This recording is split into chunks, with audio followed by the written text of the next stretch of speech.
ওয়ামতাজুল ইয়াওমা আইয়ুহাল মুজরিমুন।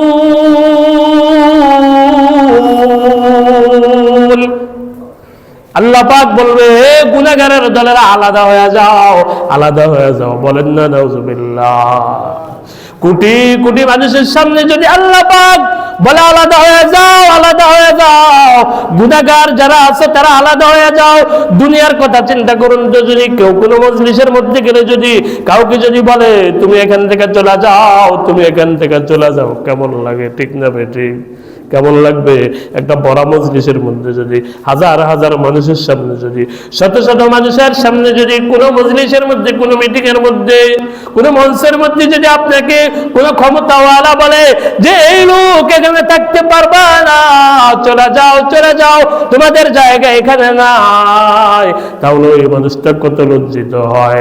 আর হাসরের ময়দানে যেদিন কোটি কোটি মানুষ একত্রিত হয়ে হাসরের ময়দানে আল্লাহর সামনে দাঁড়াইবে, আল্লাহ দিন বলবে ওয়ামতাজুল ইয়াওমা আইয়ুহাল মুজরিমুন। সূরা ইয়াসিনের আয়াত অনেক মানুষ তো এটাও জানে না, সূরা ইয়াসিনও পড়ে না। কেউ যদি সূরা ইয়াসিন পড়েন তাহলে বুঝবেন সূরা ইয়াসিনের মধ্যে এই আয়াত আছে। আল্লাহ পাক বলবে, ও গুনাহগারের দলেরা আলাদা হয়ে যায়, আলাদা হয়ে যাও, তোমাদের আজকে নেককারদের সাথে জায়গা নাই, যাদের পিছনে দৌড়াইছো, যাদের সাথে মুহাব্বত রাখছো তাদের কাছে চলে যাও। এজন্য নবী আমার বলেন, ক্বালান নবী সাল্লাল্লাহু আলাইহি ওয়াসাল্লাম, قال النبي صلى الله عليه وسلم المرء مع من أحبه। আল্লাহর নবী বলে, যার সাথে যার মোহাব্বত হবে তার সাথে তার হাসর হবে। বলেন না সুবহানাল্লাহ।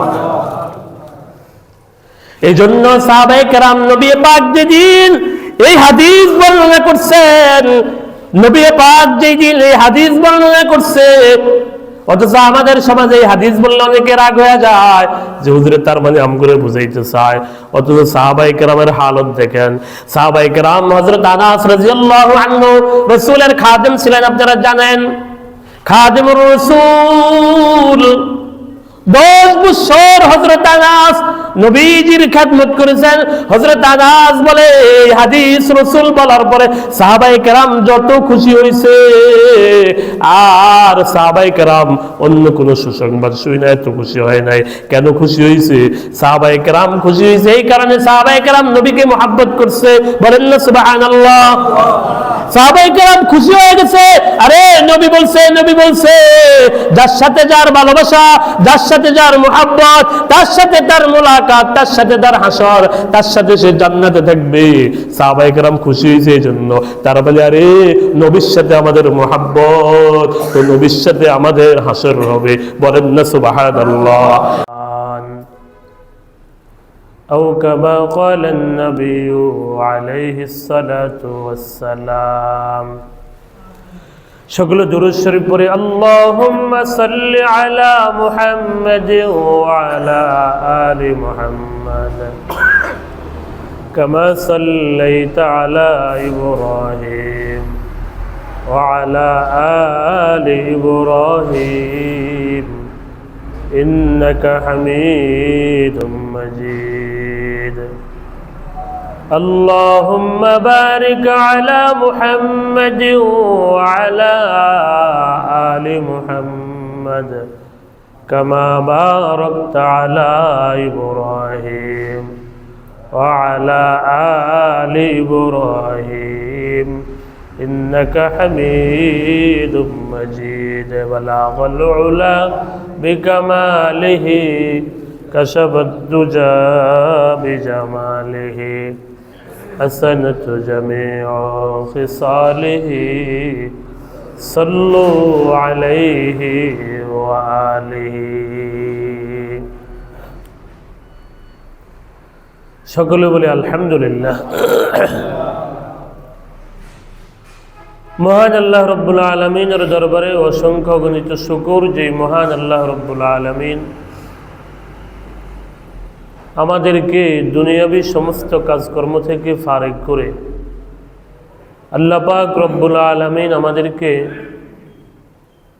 সুস্থ শরীরে ঈমানের সাথে আল্লাহ তাআলার ঘর মসজিদে আসার জন্য, বসার জন্য তৌফিক দিয়েছেন। এই জন্য সকলে শুকর আদায় করি আলহামদুলিল্লাহ।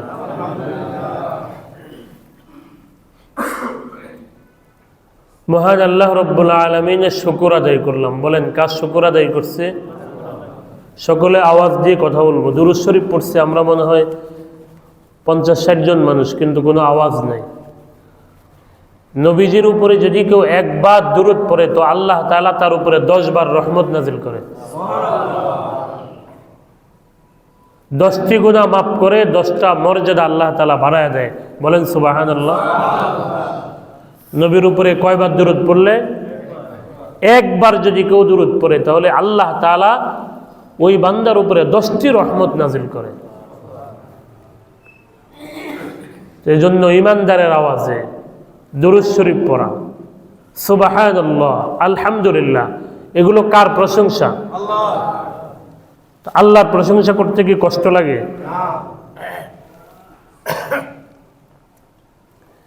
এজন্য আমরা সকলেই আল্লাহর নাম নিব সমস্বরে, মহাব্বতে, ভক্তি ভরে, শ্রদ্ধার সাথে। ঠিক না বেঠে? আমার মালিক আল্লাহ। বলেন, আমাদের মালিক কে?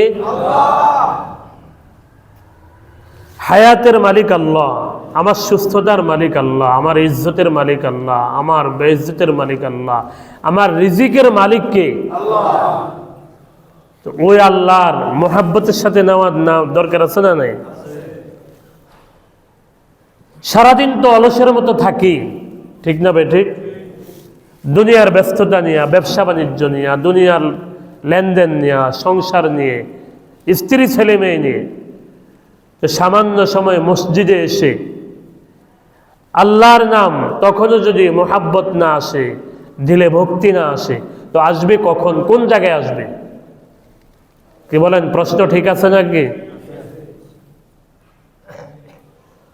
দুনিয়ায় তো আমি সংসার করে করে, ব্যবসা করে করে, ইনকাম করে করে, সারা জীবন সংসারের পিছে দৌড়াইতে দৌড়াইতে, ছেলে সন্তানের পিছে করতে করতে করতে করতে আমার দুনিয়ায় অন্য জায়গায় একটু বলুন তো দেখি, সত্যি না মিথ্যা? অথবা নিজেকে প্রশ্ন করুন যে আমি যে কথাগুলো বলতেছি এগুলো সত্য কিনা, যে আমি একমাত্র আল্লাহর ঘর মসজিদ ছাড়া, এমনকি আমার ঘরের মধ্যেও কি এমন পরিবেশ হয় যে আমি একাগ্রচিত্তে, একা মনে, প্রশান্তির সাথে ঢিলটা ভরে আল্লাহকে একটু ডাকবো, এরকম খুব সময় বেশি হয়? বলেন তো হয়? হয় না। কিন্তু উচিত তো ছিল, আমি ব্যবসা করি, আমি রাস্তাঘাটে চলি, আমি দুনিয়ায় যত কিছুই করি, স্মরণে থাকতে হবে আল্লাহ। বলেন কে? কিন্তু আমরা কি এটা করি? বলেন করি?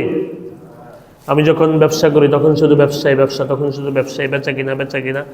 আমি যখন গৃহস্থী করি তখন শুধু এটাই কিভাবে উন্নতি হবে, এটাকে কিভাবে সার দিলে ভালো ফলন হবে, এটাকে কিভাবে পানি সময় মতো দিলে সার দিতে হবে, সময় মতো কীটনাশক দিতে হবে, সময় মতো জঙ্গল পরিষ্কার করতে হবে, শুধু এই মেহনত না? বলুন তো, কি বলেন? ঠিক না বেঠিক? ব্যবসা করলে কোন মালটা মার্কেটে বেশি চলতেছে, কোন জিনিসটা উঠাইলে আমার ব্যবসাটা আরো লাভবান হবে, কোন কোন জিনিসের অভাব আছে, কার দোকানে কোনটা বেশি আছে, কোন প্রোডাক্টটা আমার অভাব আছে, কোনটা নিলে আমার ব্যবসা আরো ভালো হবে, কার চেয়ে আমি কত বেশি আমার লাভবান হতে পারবো, শুধু এই চিন্তা। শুধু কি? ঠিক না? যার বিভিন্ন বড় ব্যবসা আছে সে চিন্তা করে যে এর চেয়ে আরো কি করলে আমি আরো কোটি কোটি টাকা বানাইতে পারবো। দেশে করতেছে, দেশের পরে চিন্তা করে যে আমি বিদেশে যাব, এরপর আমি বিভিন্ন দেশের সাথে করব, আমি আরো কলকারখানা করব, আমি আরো ইন্ডাস্ট্রি করব, আমি দেশের মধ্যে যেন উল্লেখযোগ্য একটা কিছু হইতে পারে, এরকম চিন্তা ভাবনা সবার থাকে। ঠিক না বেটি? ছোট থেকে বড় সবার একটাই, কিন্তু যিনি আমার মালিক আল্লাহ, আল্লাহর নাম স্মরণ কয়জনের আছে? এই জন্যই আল্লাহ বলেন, ইয়া আইয়ুহাল্লাযীনা আমানু যিকুরুল্লাহা যিকরান কাসীরা। আল্লাহ বলে, হে আমার ইমানদার বান্দারা, দুনিয়ায় পাঠাইছি কিন্তু দুনিয়া পাওয়ার জন্য না। তোমাকে আমি এত সুন্দর করে বানাইছি দুনিয়া কামানোর জন্য না, দুনিয়া উপার্জনের জন্য না। তোমরা তো দুনিয়া দুনিয়া কইরা কইরা আখেরাত শেষ করে দিতেছ। বয়স বৃদ্ধ হয়ে গেছে, দাড়ি চুলগুলো সাদা হয়ে গেছে, এখনো শুধু দুনিয়ার চিন্তা, ছেলে সন্তানের চিন্তা, ব্যবসার চিন্তা, আরো কিভাবে উন্নতি করা যায়। তো ওই বলতেছিলাম, যদি মসজিদে আসার পরেও যদি একটু আল্লাহকে ভক্তি ভরে, শ্রদ্ধা ভরে, মোহাব্বতের সাথে যদি না ডাকা যায়, তো বলুন তো দেখি, আখেরাতে যেই দিন আমার মরণ হবে, কবরে চলে যাব, হাজার হাজার বছর কবরের মধ্যে ঘুমায় থাকতে হবে, আবার কবর থেকে উঠার পরে 50,000 বছরের জন্য, 50,000 বছর পর্যন্ত হিসাবের জন্য দাঁড়ায় থাকতে হবে। কি বলেন, ঠিক না বেঠিক? ঠিক না বেঠিক? কয় বছর? 50,000 বছর, 50 আলফা সানা। এটা শোনা কথা না, দ্বীনের কথা, কোরআনের কথা শুনতে শুনতে অনেক সময় এমন হয় যে এই কথা তো সব সময় শুনি, এই কথা তো প্রতি জুমায় শুনি, এই কথা তো ওই মাহফিলও শুনি, বাজারে শুনছি, মধ্যনগরে শুনছি, নরসিংপুরে শুনছি, কবরস্থানের মাহফিলে শুনছি, বাজারের মাহফিলে শুনছি, মাদ্রাসার মাহফিলে শুনতেছি, জায়গায় জায়গায় মোড়ে মোড়ে মোড়ে মোড়ে শুনতেছি। শুনতে শুনতে অনেকের কাছে এগুলো হালকা হয়ে যায়, মনে করে এগুলো সাধারণ কথা। অনেক মানুষ তো সন্দেহ পর্যন্ত কইরা বসে যে এগুলো হুজুরদের বানানো কথা। বলেন না নাউজুবিল্লাহ। এই যে কিয়ামতের মাঠে 50,000 বছর দাঁড়ায় থাকা লাগবে, এটা দুনিয়ার কারো কথা না, এটা কোরআনের কথা। আল্লাহ রাব্বুল আলামিন বলে 50 আলফা সানা। 50 মানে 50, আর আলফুন মানে হাজার, সানাতুন মানে বৎসর। আল্লাহ বলে 50,000 বৎসর হাসরের ময়দানে দাঁড়ায় থাকবে, মানুষ হিসাব দিতে পারবে না, হিসাব আরম্ভ হবে না। ও দুনিয়ার মুসলমান ইমানদার, আমার মুসল্লি বাবাজিরা, যুবক ভাইয়েরা, বলুন তো দেখি, তাহলে আমাদের পরকালের সফরটা কত লম্বা, কত লম্বা। মৃত্যুর পরে কিয়ামত কবে হবে এখনো জানা নাই, কারো জানা নাই। কি বলেন, কিয়ামত কবে হবে কারো জানা আছে? কিয়ামত কবে হবে, কত হাজার বছর পরে হবে, এখনো জানা নাই। কারণ কিয়ামত কখন হবে এটা আল্লাহর নবীও জানে নাই, আল্লাহ তাআলা আল্লাহর নবীকেও জানায় নাই কিয়ামত কবে হবে। তো কিয়ামত পর্যন্ত আমি আর আপনি তো কখন মারা যায় এটার কোনো গ্যারান্টি নাই। যতদিন পর্যন্ত কিয়ামত না হবে শুয়ে থাকা লাগবে কবরের মধ্যে, ঠিক না বেঠিক? এরপরে আবার কিয়ামত যখন হবে, কিয়ামতের পরে হাসরের ময়দানে 50,000 বছর হিসাব ছাড়া দাঁড়ায় থাকবে। সবর কত বড়, হায় হায়, ওই সবরের জন্য আমার প্রস্তুতি কতটুকু হয়েছে। দুনিয়ায় 50 বছরের জন্য যদি এত মেহনত হয়, দুনিয়ায় 60-70 বছরের জন্য যদি এত মেহনত হয়, এত পেরেশানি হয়, এত প্রয়োজন, এত মেহনতের যদি প্রয়োজন হয়, তো কবরের জীবনের জন্য, হাসরের জীবনের জন্য, পরকালের জন্য কি পরিমাণ মেহনত করা দরকার, ঠিক না বেঠিক? কিন্তু চিত্র তো সম্পূর্ণ বিপরীত, সম্পূর্ণ উল্টা। চিত্র হলো আখিরাতের জন্য কোনো মেহনত করতে কেউ রাজি নাই। জুমার দিন মসজিদে আসলে একটু অনেকের ভাল লাগে না, নামাজে একটু দেরি হইলে অনেকের ভাল লাগে না, সূরা কেরাত লম্বা হইলে ভাল লাগে না। কিন্তু আখিরাতে তো ভাল লাগে না কইলে চলবে না। মরণের পরে কবরের মধ্যে হাজার হাজার বছর পয়রা থাকা লাগবে। হাসরের ময়দানে হিসাব ছাড়া সব মানুষগুলো, হায় হায়, কারো মাথার উপরে সূর্য, কারো মাথার 1 হাত উপরে, 2 হাত উপরে, এত কাছাকাছি সূর্য হবে। দুনিয়ার জন্য সারাদিন মেহনত করতে রাজি আছে, সারাদিন ভ্যান চালাইতে রাজি আছে, সারাদিন গাড়ি চালাইতে রাজি আছে, সারাদিন মানুষের খেতে মেহনত করতে রাজি আছে, সারাদিন পরের কাজ করতে রাজি আছে, কিন্তু আখিরাতের জন্য আল্লাহর বান্দা 5 ওয়াক্ত নামাজ মসজিদে আইসা পড়তে রাজি নাই। ঠিক না বেঠিক? ওই যে বলতেছিলাম, একটু আল্লাহর জন্য সময় নিয়ে মেহনত করবে, একটু একাগ্র চিত্তে বৈশা আল্লাহকে ডাকবে, আল্লাহ আরে আমার মালিক তো আল্লাহ, এই দুনিয়ায় কে পাঠাইলো আমাকে, কেমনে আসলাম, এত সুন্দর দেহ আমাকে কে দিল, এই যৌবন কে দিল, এত সুন্দর করে বানায় আমাকে কে পাঠাইলো, আমার মালিক আল্লাহ। মালিকের জন্য তো দরকার ছিল মসজিদের মধ্যে একা একা আইসা মালিককে ডাকা। ঠিক না বেঠিক? দুনিয়ার মধ্যে মানুষ এমপির অফিসে যাওয়ার জন্য পাগল, মন্ত্রীর অফিসে যাওয়ার জন্য পাগল, প্রধানমন্ত্রীর অফিসে যাওয়ার জন্য পাগল। ঠিক না বেঠিক? ঠিক না বেঠিক? চেয়ারম্যানের অফিসে যাইতে পারলে মনে করে আমি অনেক উচ্চ পদস্থ লোক, আমার চেয়ারম্যান ডাকে। মেম্বারের কাছাকাছি গিয়া বিচারের মজমায় বসতে পারলে, মেম্বারের অফিসে গিয়া সময় দিলে বলে আমি অমুকের সাথে চলি, আমার উঠা বসা অমুক মেম্বারের সাথে, আমার উঠা বসা অমুক চেয়ারম্যানের সাথে, আমার উঠা বসা অমুক এমপি মন্ত্রীর সাথে। সবাই চায় এমপি মন্ত্রীর অফিসে যাওয়ার জন্য পাগল, কিন্তু আল্লাহর অফিস, আল্লাহর ঘর হলো মসজিদ। ঠিক না বেঠিক? একজন চেয়ারম্যান ইউনিয়নের মালিক, একজন মেম্বার একটা ওয়ার্ডের প্রতিনিধিত্ব করে, একজন এমপি একটা থানার প্রতিনিধিত্ব করে, একজন মন্ত্রী একটা জেলার প্রতিনিধিত্ব, থানার প্রতিনিধিত্ব করে, একজন প্রধানমন্ত্রী একটা রাষ্ট্রের 56,000 বর্গ মাইলের প্রতিনিধিত্ব করে। আল্লাহ যিনি আমার আপনার মালিক, মালিক চিনলাম না, আমার মালিক আল্লাহ যিনি সারা পৃথিবীর মালিক, ওই মালিকের কাছে যাওয়ার জন্য পাগল না, দুনিয়ার পিছনে মানুষের পিছনে যাওয়ার জন্য পাগল। যেইভাবে মানুষ মানুষের পিছনে দৌড়ায়, যদি আল্লাহর ঘরের 10 আনির 1 আনিও দৌড়াইতো তো সব মানুষের আল্লাহর সাথে সম্পর্ক হয়ে যেত। ঠিক না বেঠিক?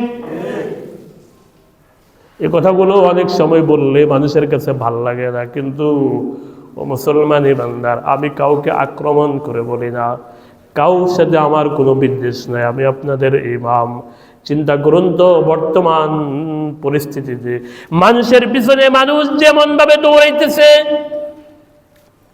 কার পিছনে ঘুরলে লাভবান হওয়া যাবে, কার সাথে ঘুরলে ফায়দা হবে, মানুষ দুনিয়ার মানুষের পেছনে যেমন ভাবে দৌড়ায়। বললাম তো আপনাদেরকে, একজন মেম্বার শুধু ওয়ার্ডের প্রতিনিধিত্ব করে, একজন চেয়ারম্যান ইউনিয়নের প্রতিনিধিত্ব করে, একজন এমপি থানার প্রতিনিধিত্ব করে, একজন প্রেসিডেন্ট প্রধানমন্ত্রী একটা রাষ্ট্রের প্রতিনিধিত্ব করে।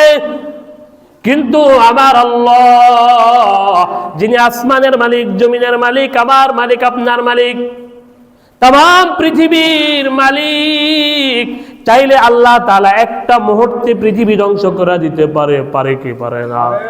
পারে কি পারে না? ও মুসলমান, ভূমিকম্প আইলে বোঝা যায়নি কার ক্ষমতা কেমন আছে। আল্লাহু আকবার। আল্লাহ, অথচ মানুষ আল্লাহকে চায় না, আল্লাহকে তালাশ করে না। এই জন্য আল্লাহওয়ালা যারা হয়েছে, যারা আল্লাহর সাথে সম্পর্ক করছে, মানুষ তো আল্লাহওয়ালাদেরকে গালি দেয়, মানুষ তো টুপিদারিওয়ালা দেখলে গালি দেয়, ধর্মে যারা বিশ্বাস করে এদেরকে মানুষ গালি দেয়। সমাজের আসল চিত্র হলো, দেশের আসল চিত্র হলো, দেশের মধ্যে যারা আধুনিক এদের দাম বেশি, যারা দেশের মধ্যে যত ভদ্র, দুনিয়ার ভাষায় যারা ভদ্র, দুনিয়ার ভাষায় যারা দুনিয়ার শিক্ষায় শিক্ষিত, যার কাছে কোরআনের ইলম আছে, যার কাছে হাদিসের ইলম আছে, শুধু হাদিসের ইলম না, যেই লোকটা নামাজ পড়ে, যেই লোকটা দ্বীনের উপরে চলে, যেই লোকটা পাঞ্জাবি পরে, যেই লোকটা টুপি পরে, ওই মানুষটাকে গালি দিতে, ওই মানুষটাকে বকা দিতে যত সাহস পায়, একটা জেন্টলম্যানকে মানুষ বকা দিতে এত সাহস পায় না। ঠিক না বেঠিক? কিন্তু বাস্তবে দেখুন তো, কারো যদি দুনিয়ার ক্ষমতা থাকেও আল্লাহর সাথে যার সম্পর্ক সে হলো আসল ক্ষমতাওয়ালা। ঠিক না বেঠিক? ঠিক না বেঠিক? এই জন্য তো আল্লাহ আল্লাহরা গভীর রাইতে ওইটা তালাশ করছে, আল্লাহরে খুঁজছে, গভীর রাইতে নামাজ পড়ছে। আল্লাহর কাছে বলছে, বুজুর্গি কি নেহি হামকো জরুরত, গোলাম আপনা বানা লো খুদায়া। बुजुर्गी की नहीं हमको जरूरत, गुलाम अपना बना लो खुदाया। আল্লাহর কাছে রাইতে উঠা তাহাজ্জুদের নামাজ পড়ছে। বউ বেটি সংসার ছাইরা দিয়া মসজিদে চলে আসছে, খানকায় চলে আসছে, ঘরের কোণে একা একা যায় নামাজ বিছায়া তাহাজ্জুদের নামাজের মুসল্লায় বসিয়া বসিয়া আল্লাহর কাছে আল্লাহকে ডাকছে। আর আল্লাহর কাছে হায় হায় এরা ডাকছে মালিক। দুনিয়ার মানুষের কাছে বড় হইতে চাই না, দুনিয়ার মানুষের কাছে ইজ্জতওয়ালা হইতে চাই না, দুনিয়ার মানুষের কাছে বড় হওয়ার দরকার নেই। আল্লাহ তুমি আমাকে তোমার গোলাম বানায় লও, তুমি আমাকে তোমার গোলাম বানায় নিও। হাসরের ময়দানে যদি বলো যে এটা আমার গোলাম, এটা আমার প্রিয় বান্দা, এটাই আমার জন্য যথেষ্ট, বলেন না সুবহানাল্লাহ। আর যদি দুনিয়ার মধ্যে যতই ক্ষমতা থাকুক না কেন, দুনিয়ার মধ্যে যতই পরিচিতি থাকুক না কেন, ও মুসলমান ইমানদার, হাসরের ময়দানে যদি গুনাহগারের লিস্টে নাম হয়ে যায়, কেউ যদি ইমানদার বটে কিন্তু আমল ভালো না, দুনিয়া কামাই করছে, দুনিয়ার পিছনে দৌড়াইছে, আল্লাহর সাথে সম্পর্ক করতে পারে নাই, নবীর সাথে সম্পর্ক করতে পারে নাই, দ্বীনের উপরে চলতে পারে নাই, দ্বীন মানে নাই, দ্বীন মানে নাই, আল্লাহ রসুলের হুকুম পালন করে নাই, নামাজ পড়ে নাই, রোজা রাখে নাই, দুনিয়ার মধ্যে যেভাবে মন চায় বীর বাহাদুরের মতো জিন্দেগি কাটাইছে, মন চাই জিন্দেগি কাটাইছে। হাসরের ময়দানে যেদিন, ওই যে বলছি, হাসরের ময়দান যেদিন বিচারের দিন কায়েম হবে, সেই দিন সব মানুষগুলো যেই দিন একত্রিত হয়ে দাঁড়াইবে, ও মুসলমান ইমানদার, আল্লাহ পাক সেদিন ডাক দেয়া বলবে, ওয়ামতাজুল ইয়াউমা আইয়ুহাল মুজরিমুন।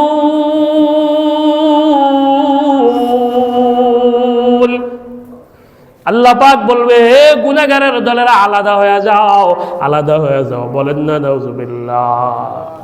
কোটি কোটি মানুষের সামনে যদি আল্লাহ পাক বলে আলাদা হয়ে যাও, আলাদা হয়ে যাও, গুনাহগার যারা আছে তারা আলাদা হয়ে যাও। দুনিয়ার কথা চিন্তা করুন তো, যদি কেউ কোনো মজলিসের মধ্যে গেলে যদি কাউকে যদি বলে তুমি এখান থেকে চলে যাও, তুমি এখান থেকে চলে যাও, কেমন লাগে? ঠিক না বেঠিক? কেমন লাগবে? একটা বড় মজলিসের মধ্যে যদি হাজার হাজার মানুষের সামনে, যদি শত শত মানুষের সামনে, যদি কোনো মজলিসের মধ্যে, কোনো মিটিংয়ের মধ্যে, কোনো মঞ্চের মধ্যে যদি আপনাকে কোনো ক্ষমতাওয়ালা বলে যে এই লোক এখানে থাকতে পারবা না, চলে যাও, চলে যাও, তোমাদের জায়গা এখানে নাই, তাহলে ওই মানুষটা কত লজ্জিত হয়।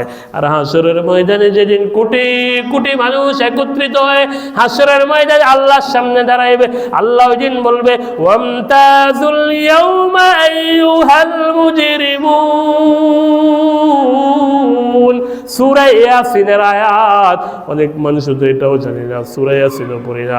কেউ যদি সূরা ইয়াসিন পড়েন তাহলে বুঝবেন, সূরা ইয়াসিনের মধ্যে এই আয়াত আছে, আল্লাহ পাক বলবে, ও গুনাহগারের দলেরা আলাদা হয়ে যায়, আলাদা হয়ে যাও, তোমাদের আজকে নেককারদের সাথে জায়গা নাই, যাদের পিছনে দৌড়াইছো, যাদের সাথে মুহাব্বত রাখছো, তাদের কাছে চলে যাও। এই জন্য নবী আমার বলেন, ক্বালান নবী সাল্লাল্লাহু আলাইহি ওয়াসাল্লাম, قال النبي صلى الله عليه وسلم المرء مع من أحبه। আল্লাহর নবী বলে, যার সাথে যার মোহাব্বত হবে তার সাথে তার হাসর হবে, বলেন না সুবহানাল্লাহ। এই জন্য সাহাবায়ে কেরাম নবী পাক যেদিন এই হাদিস বর্ণনা করছেন, নবী পাক যেদিন এই হাদিস বর্ণনা করছে, অথচ আমাদের সমাজে এই হাদিস বললে অনেকে রাগ হয়ে যায় যে হুজুরে তার মানে আম করে বুঝাইতে চায়। অথচ সাহাবায়ে কেরামের হালত দেখেন। সাহাবায়ে কেরাম, হযরত আনাস রাদিয়াল্লাহু আনহু রাসূলের খাদেম ছিলেন, আপনারা জানেন, খাদেমুর রাসূল। 10 বছর হযরত আনাস নবীজির খেদমত করেছেন। হযরত আনাস বলে, এই হাদিস রাসূল বলার পরে সাহাবায়ে কেরাম যত খুশি হয়েছে, আর সাহাবায়ে কেরাম অন্য কোনো সুসংবাদ শুই না এত খুশি হয় নাই। কেন খুশি হয়েছে? সাহাবায়ে কেরাম খুশি হয়েছে এই কারণে, সাহাবায়ে কেরাম নবীকে মহব্বত করছে। বলেন না সুবহানাল্লাহ। সাহাবায়ে কেরাম খুশি হয়ে গেছে, আরে নবী বলছে, নবী বলছে যার সাথে যার ভালোবাসা, যার সাথে যার মুহাব্বত, তার সাথে তার মুলাকাত, তার সাথে তার হাসর, তার সাথে সে জান্নাতে থাকবে। সাহাবায়ে কেরাম খুশি হয়েছে এই জন্য। তারা বলে আরে নবীর সাথে আমাদের মুহাব্বত, তো নবীর সাথে আমাদের হাসর হবে। বলেন না সুবহানাল্লাহ। কারণ আমরা ভয় পাই এই জন্য, আমাদের কাছে খারাপ লাগে এই জন্য। আমাদের তো আল্লাহ ওয়ালার সাথে মুহাব্বত নাই, আল্লাহ ওয়ালার সাথে সম্পর্ক নাই। আমাদের মুহাব্বত হলো দুনিয়াদারদের সাথে, আমাদের মুহাব্বত হলো টাকাওয়ালার সাথে, আমাদের মুহাব্বত হলো ক্ষমতাওয়ালার সাথে। কি বলেন ঠিক না বেঠিক? এমনকি শুধু তাই না, মানুষ আত্মীয়টা পর্যন্ত করে কার ক্ষমতা আছে, কার পয়সা আছে, এটা দেখে দেখা। ঠিক না বেঠিক? ঠিক না বেঠিক? নাকি ভুল বললাম? আত্মীয় পর্যন্ত করে, ছেলে বিয়ে দিবে, মেয়ে বিয়ে দিবে, তাও চিন্তা করে এর পয়সা কেমন আছে, এর ইন্ডাস্ট্রি কলকারখানা কেমন আছে, আমার চেয়ে বেশি আছে নি, আমার চেয়ে বেশি আছে নি, আমার মেয়েটা সুখে থাকবে নি, আনন্দ পূর্তি করতে পারবে নি, পয়সা কেমন আছে। দিনদারি দেখে না, দিন দেখে না। ঠিক না বেঠিক? বহু দিনদার পর্যন্ত এমন আছে, বহু দিনদার, দিনদার কিন্তু তারপরেও পয়সা খুঁজে, পয়সাওয়ালা খুঁজে, বাড়িওয়ালা খুঁজে, কলকারখানাওয়ালা খুঁজে, দিন খুঁজে না, ইসলাম খুঁজে না, শরীয়ত খুঁজে না, পর্দা খুঁজে না, আল্লাহ ওয়ালা কিনা এটা খুঁজে না, খুঁজে হইলো পয়সা আসেনি। ঠিক না বেঠিক?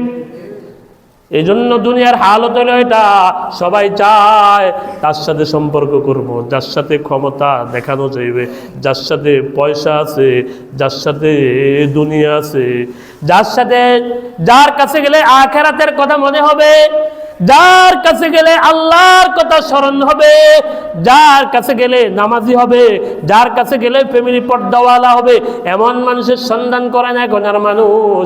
কিন্তু উচিত ছিল তো মুসলমান ইমানদার আমাদের প্রত্যেকের উচিত ছিল আল্লাহওয়ালা হওয়া। ঠিক না বেঠিক? দরকার আছে না নাই? প্রত্যেককে আল্লাহওয়ালা হইতে হবে। বলেন কি হইতে হবে? তার মানে আল্লাহর সাথে সম্পর্ক রাখা লাগবে। লাগবে কি লাগবে না? যদি আল্লাহর সাথে সম্পর্ক না থাকে, দুনিয়ার জীবন তো কোনোভাবে না একভাবে শেষ হবে। আখিরাতের জীবন যেদিন শুরু হবে, আল্লাহ তুমি আমাদেরকে নেকামলওয়ালা বানায়া দাও। বলেন আমিন। আল্লাহ দুনিয়ার মানুষের পিছে ঘোরার থেকে আল্লাহর সাথে যেন সম্পর্ক করতে পারে এমন রাস্তা সহজ করে দাও। বলেন আমিন। ঠিক না বেঠিক? এই জন্য মুসলমান ইমানদার সম্পর্ক করব কার সাথে বলুন তো দেখি? সম্পর্ক হবে আল্লাহর সাথে, সম্পর্ক হবে নবীর সাথে। একজন ইমানদারের সবচেয়ে প্রিয় হবে আল্লাহ, আল্লাহর রাসূল। ঠিক না বেঠিক? কত বন্ধু একজন মানুষের ইমানদার, যারা ইমানদার, যে পড়ে নিয়েছে কালিমা লা ইলাহা ইল্লাল্লাহু মুহাম্মাদুর রাসূলুল্লাহ, ও মানুষ কোনদিন, দুনিয়ার মানুষ তো মনে করে যে নামাজ পড়ে, যে পাঞ্জাবি পরে, যে দাড়ি রাখছে, যে টুপি পরছে, ও মনে হয় কিছু বোঝে না, ওই মনে হয় বেকার, ও মনে হয় বলদ, ও মনে হয় আহমক। দুনিয়ার মধ্যে ও মুসলমান ইমানদার, দুনিয়ার মানুষ মনে করে এই লোকটা নির্বোধ, এই লোকটা বোকা। দুনিয়ার মধ্যে চালাক হইল যার ক্ষমতা আছে, দুনিয়ার মধ্যে চালাক হইল যার পয়সা আছে, যার পোশাকটা দামি, টাই প্যান্ট যে যত সুন্দর লাগায়, বেহায়াপনার মধ্যে যে যত বেশি অগ্রগামী, দুনিয়ার মধ্যে ভদ্র সে তত বেশি। ঠিক না বেঠিক? যত দামি পোশাক হইতেছে তত উলঙ্গ হইতেছে মুসলমান। ঠিক না বেঠিক? এই যে ছেলেপেলেরা, মেয়েরা তো পরে, ছেলেরাও পোশাক পরে রানের উপরে দেওয়া সিরা, 1500-2000 টাকা দেওয়া প্যান্ট কিনে এটা সিরা, এটাই এখন ফ্যাশন। ঠিক না বেঠিক? এটা এখন কি? অথচ এটা নির্লজ্জতা। বলেন এটা কি? নাকি ভুল বললাম? আপনাদের কি বিশ্বাস? সেগুলো আওয়াজ দিয়ে বলেন এটা কি? এটা নির্লজ্জতা, এটা নির্লজ্জতা। অথচ সে নিজেকে মনে করে আমি আধুনিক, আমি ডিজিটাল, আমি মডার্ন। রুচিতে এত নষ্ট হয়েছে, ইমানদারের রুচি এত নষ্ট হয়েছে, একটা বেঈমান নাফরমানরাও এমনি চলে না। ঠিক না বেটি? মাঝে মধ্যে গাড়িতে মিশুকে উঠি, নিজের কাছে লজ্জা লাগে যে ড্রাইভার বা যে ও প্যান্ট পরা রয়েছে, ওর রানে 2 সিরা, হাঁটুতে সিরা, অথচ এদেরকে দেখলে চুল লম্বা লম্বা। আবার কেউ তো আছে হাঁটুর উপরে প্যান্টে পরে হাঁটুর উপরে, বয়স 25 বছর 30 বছর, হাঁটুর উপরে ফরজ তরক করা। অথচ একজন পুরুষের জন্য হাঁটু পর্যন্ত পোশাক পরা ফরজ, ফরজে আইন। নামাজ পড়া যেমন ফরজ, রোজা রাখা যেমন ফরজ। ভালো করে বুঝবেন, নামাজ পড়া যেমন ফরজ। বলেন কি পড়া? নামাজ পড়া যেমন ফরজ, রোজা রাখা যেমন ফরজ। একজন স্বাধীন পুরুষের জন্য হাঁটু পর্যন্ত, নাভি হইতে হাঁটু পর্যন্ত ঢাকা তেমন ফরজ। ঠিক না বেঠিক? এই দৃষ্টিতে যদি ইমানদার হয়ে থাকেন তো বলুন তো, যে ব্যক্তি হাঁটুর উপরে পোশাক পরে ওর ইমানের কি হালত?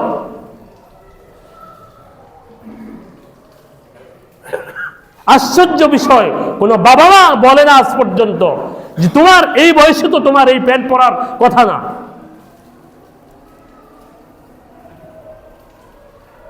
মনে করে আধুনিক ছেলে, আধুনিক হয়েছে, যে সবাই তো পরে, এখন চলে এটা, কি করবো, কি বলবো ছেলেকে? মনে রেখেন, আপনি এতটুকু কথা বলতে যদি ছেলেকে দ্বিধাবোধ করেন, এই সন্তান একটা সময় আপনার উপরে জুলুম অত্যাচার করবে, আপনার মৃত্যুর পরে দোয়া করবে না।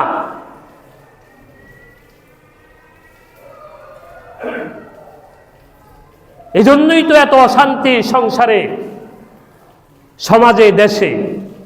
ইসলাম থেকে যত সরবে, ইসলাম থেকে মানুষ যত দূরে যাবে, তত আমাদের উপরে আপদ বিপদ মুসিবত আল্লাহ তাআলা আমাদের উপরে চাপায়া দিবে। কারণ মুসলমানিত্ব বলে গেছে আজকে। কি বলেন, ঠিক না বেঠিক? মুসলমান চিন্তা করে ইহুদি খ্রিস্টানরা কি কালচার, সেটা এখন মুসলমানের সন্তান ধারণ করে। এই জন্য মুসলমান ইমানদাররা সন্তানদেরকে দিন অনুযায়ী যদি না চালান, দিনের ব্যাপারে যদি আপনি সন্তানকে যদি দিন না শেখান, ও মুসলমান ইমানদার, এই সন্তানই আপনার জন্য কাল হয়ে দাঁড়াইবে। এই সন্তান আপনার জন্য অভিশাপ হবে। ঠিক না বেঠিক? বলুন তো দেখে, আমি যেটা বললাম, যে কথাটা, যে নামাজ পড়া যেমন ফরজ, রোজা রাখা যেমন ফরজ, একজন মুসলমানের এটাকে দায়মি ফরজ বলে। আগে মুরব্বীরা জানতো, আগে মুরব্বীদের মুখে আমরাও শুনছি যে দায়মি ফরজ কি, এটা জানতো। কি বলেন, ঠিক না বেঠিক? দায়মি ফরজ এটাকে বলে যেটা সর্বদা করতেই হয়, এটাকে সারার। নামাজ তো দায়মি ফরজ না, নামাজ যখন উক্ত হয় তখন পড়তে হয়। বলেন, নামাজ যখন উক্ত হয় তখন কি করতে হয়? কিন্তু পোশাক পরে নিজের লজ্জাস্থান ডেকে রাখা, এটা সর্বদা ফরজ। এটাকে দায়মি মানে আবাদা নাবাদা, সর্বক্ষণ এটা ফরজ। সেই ফরজ লঙ্ঘন করে সন্তান সমাজের রাস্তাঘাটে বুক ফুলায় ঘুরতেছে আর নিজেকে ডিজিটাল আর মডার্ন দাবি করতেছে। এই জন্য মুসলমান ইমানদার যেটা বুঝাইতেছিলাম, ওই যে মানুষ দুনিয়ার পিছনে ছুটছে, দুনিয়া এমন ভাবে আমাদেরকে গ্রাস করছে, যেটা যারা পূর্বে ছিলেন না। শুনুন কেন কথাগুলো বললাম। দুনিয়ার প্রস্তুতি, দুনিয়ার সময় কতটুক? দুনিয়ার সময় তো কারো 30 বছর, কারো 33 বছর, কারো 35 বছর, কারো 40 বছর, কারো 50 বছর, কারো 70 বছর। কিন্তু আখিরাতের বয়স তো হলো যেই দিন আপনি আজকে যদি কবরে চলে যান, আপনার আখিরাত আরম্ভ হয়ে গেছে। ঠিক না বেঠিক? আমি যদি আজকে কবরে চলে যাই, আমার আখিরাত আরম্ভ হয়ে গেছে। কিয়ামত পর্যন্ত হাজার হাজার বছর কবরে শুয়ে থাকা লাগবে। আবার হাসরের ময়দানে বিচারের আগ পর্যন্তই শুধু 50,000 বছর পর্যন্ত দাঁড়ায় থাকা লাগবে। তো মুসলমান ইমানদার, এরপরে তো জান্নাত জাহান্নামের ফয়সালা হবে হিসাবের পরে। এই হাজার হাজার লক্ষ কোটি কোটি বৎসরের জন্য আমার কি প্রস্তুতি? 50-60 বছর 30 বছরের জন্য আমার এত প্রস্তুতি। আমি নামাজ পড়তে সময় পাই না, আমি রোজা রাখতে সময় পাই না, আমি দিন মানার সময় পাই না। আমি সারাদিন দিন মজুরি করতেছি, আমি সারাদিন শ্রম দিতেছি, আমি সারাদিন গাড়ি চালাইতেছি, চাকরি বাকরি করতেছি, কলকারখানা চালাইতেছি, ইন্ডাস্ট্রি চালাইতেছি, দোকান চালাইতেছি, ব্যবসা করতেছি। 50-60 বছরের জন্য যদি আমার সারা দিনের এত মেহনত হয়, তো আখিরাতের জন্য আমার কি পরিমাণ মেহনত করা দরকার। কিন্তু সেই তুলনায় আখিরাতের কোনো মেহনতই নাই, আখিরাতের কোনো মেহনত নাই আমাদের। ঠিক না বেটি? ঠিক না বেটি? বলেন তো, দুনিয়ার জন্য যে পরিমাণ মেহনত হইতেছে, এর কি সিটে ফোটাও আখিরাতের জন্য আমাদের মধ্যে আছে? নাই। এই জন্য আল্লাহর কাছে দোয়া করব, সকলে দোয়া করবেন যে আল্লাহ আপনি আমাদেরকে ইহদিনাস সিরাতাল মুস্তাকিমের উপরে ওঠার তৌফিক দেন। বলেন আমিন। আল্লাহ আমাদেরকে, আর একা একা যখন বলবেন আল্লাহ আমাকে তোমাকে চিনবার তৌফিক দিয়া দাও। আল্লাহ তুমি আমার রব, তুমি আমার মালিক, তুমি আমার সব, এটা যেন আমি বুঝতে পারি। মরণের পরে তুমি আমার আপন। ডানে বামে যত আপন দেখি, কেউ তো আমার আপন হবে না। আল্লাহ তুমি ছাড়া আমার কেউ নাই, তুমি ছাড়া আমার কেউ নাই। এই দিলের মধ্যে যদি এই বুঝটা না আনতে পারেন, আল্লাহ আমার আপন, আল্লাহ আমার আপন। দুনিয়ায় যাদেরকে দেখি, দুনিয়ায় যাদের সাথে ঘুমাই, যাদের সাথে খাই, যাদের সাথে চলি, কেউ আমার সত্যিকার আপন না। এই দিলের মধ্যে এই বুঝ পয়দা করার তৌফিক দান করুন। বলেন আমিন। সত্যিকার আপন কে? আল্লাহ। ঠিক না বেঠি? অরিজিনালি বলুন তো, এটাই শেষ কথা আমার, এটাই শেষ কথা। যদি আপনাদেরকে এই কথা বুঝাইতে পারি তাহলে আমার আলোচনা সার্থক। এই কথা যদি আপনাদের বুকে বদ্ধমূল হয়, সত্যিকার এই বিশ্বাস হয় যে আমাদের আপন আল্লাহ। বলেন আমাদের আপন কে? আল্লাহ। আমাদের আপন আল্লাহ। বলুন তো সবাই আল্লাহ। এই কথা বোঝার তৌফিক দান করুন আল্লাহ তাআলা। আমাদেরকে আমল করার তৌফিক দান করুক, আমাকে আমল করার তৌফিক দান করুক। যারা সুন্নত পড়েন সুন্নত পড়েন।